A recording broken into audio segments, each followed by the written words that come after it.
চাই। বিচার আপনার পক্ষে না গেলে এজলাসে আমরা লাথি মারতেও চাই না। বিচার আপনাদের পক্ষে না গেলে হাইকোর্টের সামনে ময়লাও আমরা ফেলতে চাই। বিচার মানে তাল গাছ আমার। হাসিনা, আওয়ামী লীগ বন্ধু সেজে বসেছেন মোদিকে। পার্শ্ববর্তী দেশকে আপনি বন্ধু পাবেন, বাংলাদেশের মানুষের কথা একটিবারও চিন্তা করলেন না। পদ্মায় পানি শুকিয়ে যায়, তিস্তায় পানি পায় না, ফারাক্কার বাঁধ সময় মতো খুলে দেয়, সময় মতো আবার আটকিয়ে দেয়। ফেলানির লাশ তার কাটায় চলে পুশিনের নামে বাংলাদেশে আপনি যে অনৈতিক ভাবে পুশ করছেন। হাসিনা, মোদি কি আপনার বন্ধু হতে পারে? কোনদিনও হতে পারে না। মোদিকে আপনি বাংলাদেশের মানুষের জন্য মোদির সাথে বন্ধুত্ব করে সে 71 সালে আমি দেখেছি যখন মেজর জলিল হিন্দুস্তান সেনাবাহিনীর বিরুদ্ধে অস্ত্র লুট করে যখন নিয়ে যাচ্ছিল, আমার গার্মেন্ট সেক্টরের সকল মেশিনারির যখন ট্রাকে করে ভরে নিয়ে যাচ্ছিল, তখন এই মেজর জলিল প্রতিবাদ করেছিল। সেই মেজর জলিল অস্ত্র হাতে যুদ্ধ করে দেশ স্বাধীন করেছিল। সেই মেজর জলিলকে আপনি কারাগারে পূরণ করেছেন।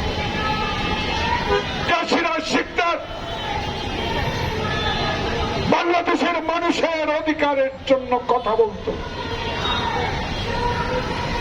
সেই সিরাজ শিকদারকে আপনি গ্রেপ্তার করে সংসদে বলেছেন কোথায় সিরাজ শিকদার? প্রিয় ভাইরা, কথায় কথা আসে। আমার এই রাজনৈতিক ক্ষুদ্র জীবনে ঢাকা বিশ্ববিদ্যালয়ের একজন ছাত্র হিসাবে আমার নেতা সমুদ্র আজ অসুস্থ। আল্লাহর কাছে দোয়া করি, সবাই দোয়া করেন তিনি ভালো থাকুন। সেদিন শেখ মুজিবুর রহমানকে আমরা বলেছিলাম বাংলাদেশে এক বিরাট রক্তক্ষরণ হয়ে যাবে। পাকিস্তান সেনাবাহিনী দুর্ধর্ষ সেনাবাহিনী, আলোচনার দরকার নাই, ভুট্টোর সাথে আর কথা বলার দরকার নাই, ইয়ার সাথে আর কথা বলার দরকার নাই। আসেন বাংলাদেশের স্বাধীনতাটা ঘোষণা করে দেন। প্রিয় বন্ধুগণ, সেই আমন্ত্রণে আমার মতো একজন ক্ষুদ্র লোক সেদিন উপস্থিত ছিল। যেই দলটাকে ভালোবাসতাম সেই দল যখন বাংলাদেশের স্বাধীনতার পক্ষে নাই, যেই দল হিন্দুস্তানের সাথে আঘাত করে বাংলাদেশের গণতন্ত্রকে হত্যা করতে চায়, সেই দলকে আমরা করতে পারি? তাই সেদিন শেখ মুজিব বাংলাদেশের গণতন্ত্রকে 1 মিনিটে হত্যা করেছে। এই শেখ মুজিব বাংলাদেশের মানুষকে একদিনের জন্য শান্তিতে থাকতে দেয় নাই।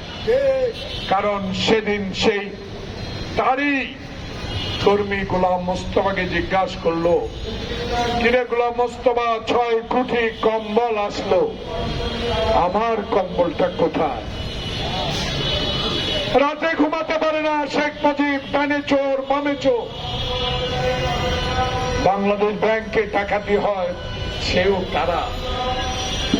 তাই আজকে যে ব্যক্তিটি বাংলাদেশের সকল সংবাদপত্র বন্ধ করে দিল, যে ব্যক্তিটি সরকারি কর্মকর্তাকে বাকশালের সদস্য বানাবার জন্য আইন করেছিল, সেই ব্যক্তিটি হেলিকপ্টারে করে ভোটের বাক্স এনে রেজাল্ট পরিবর্তন করেছিল। তাই শেখ হাসিনা বাবা বাবা বলে বাবা বাবা বলে সারা বাংলাদেশে বাবার মূর্তি তৈরি করলেন। বাবাই স্বাধীনতা এনে দিয়েছে।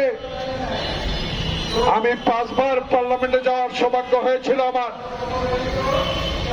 25 বছর আমি আর এই বয়সে আমি সংসদে ছিলাম। প্রিয় ভাইরা, শেখ হাসিনা যিনি অস্ত্র হাতে যুদ্ধ করে একজন মেজর নিজের প্রধানকে হত্যা করে স্বাধীনতা ঘোষণা করলো, তাকেও তিনি রাজাকার বলতে ছাড়লেন না।